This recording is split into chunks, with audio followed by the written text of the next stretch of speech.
20h de France 2, je tortille pas du cul, Léa Salamé met les choses au point avant sa rentrée.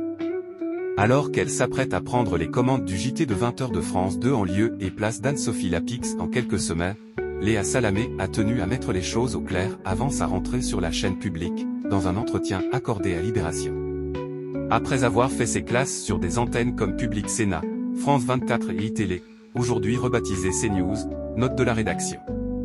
Léa Salamé a vu sa carrière prendre un tournant décisif en 2014. Cette année-là, elle avait été recrutée par France Inter. Tout en devenant l'une des polémistes de Laurent Ruquier au sein de l'émission On n'est pas couché sur France 2. La saison prochaine, la journaliste prendra la place d'Anne-Sophie Lapix à la tête du JT de 20h de France 2. L'animatrice s'est confiée à ce sujet dans les colonnes de Paris Match. Je n'y avais jamais rêvé car une partie de moi se disait que seule une vraie Française pourrait le présenter. Je suis une arabe catholique. En couple avec un juif. Je ne suis pas une blonde aux yeux clairs, donc je me le suis sans doute interdit à moi-même, a notamment déclaré Léa Salamé. Le JT, j'en ai jamais rêvé, dans ma tête, c'était pas pour moi, pas le style, pas le physique. Je te jure, je tortille pas du cul. Ça s'est fait à la dernière minute, a également ajouté la journaliste durant un autre entretien accordé à Libération. Je m'entraîne à dire, madame, monsieur, bonsoir. C'est complètement irréel, a par ailleurs souligné Léa Salamé, actuellement en congé. Mais avant d'accepter de reprendre les commandes du JT de 20h de France 2, Léa Salamé a été approchée par l'homme d'affaires Rodolphe Saadé, qui n'est autre que le nouveau propriétaire de BFM TV et RMC.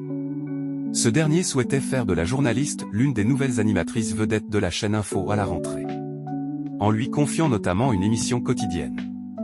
Pour la convaincre de rejoindre BFM TV, Rodolphe Saadé était prêt à lui offrir un salaire mensuel d'environ 50 000 €, comme l'a révélé Libération.